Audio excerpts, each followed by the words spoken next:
Saudi അറേബ്യയിൽ തടവിൽ കഴിയുന്ന കോഴിക്കോട് സ്വദേശി അബ്ദുൾ റഹീമിന്റെ മോചന കേസ് റിയാദ് കോടതി ഇന്ന് പരിഗണിക്കും. വധശിക്ഷ റദ്ദാക്കി 6 മാസം കഴിഞ്ഞിട്ടും മോചന കാര്യത്തിൽ ഇതുവരെ തീരുമാനമായിട്ടില്ല. കഴിഞ്ഞ 5 തവണ മാറ്റിവെച്ച കേസാണ് കോടതി ഇന്ന് വീണ്ടും പരിഗണിക്കുന്നത്.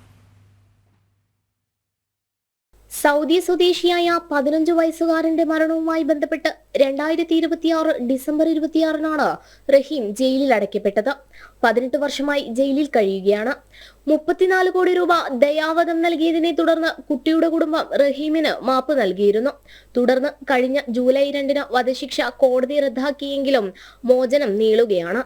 മോചനവുമായി ബന്ധപ്പെട്ട ഹർജിയിൽ ആദ്യ സിറ്റിംഗ് ഒക്ടോബർ 2-ന് നടന്നിരുന്നു. എന്നാൽ വധശിക്ഷ റദ്ദാക്കിയ ബെഞ്ച് തന്നെ ഹർജി പരിഗണിക്കണമെന്ന് പറഞ്ഞ് കോടതി കേസ് മാറ്റിവെക്കുകയായിരുന്നു. തുടർന്ന് വധശിക്ഷ ഒഴിവാക്കിയ ബെഞ്ച് നവംബർ 17-ന് കേസ് പരിഗണിച്ചു. എന്നാൽ വിഷയം വിശദമായി പഠിക്കണമെന്ന് പറഞ്ഞ് കോടതി ഡിസംബർ 8-ന് ഹർജി പരിഗണിക്കാൻ മാറ്റിയെങ്കിലും സാങ്കേതിക കാരണം പറഞ്ഞ് ജനുവരി 15-ലേക്ക് മാറ്റുകയായിരുന്നു. വധശിക്ഷ നേരത്തെ റദ്ദാക്കിയതിനാൽ ഇനി വരുന്ന വിധിയിൽ തടവ് ശിക്ഷ സംബന്ധിച്ച തീരുമാനം നിർണായകമാണ്. ജനം, കോഴിക്കോട്.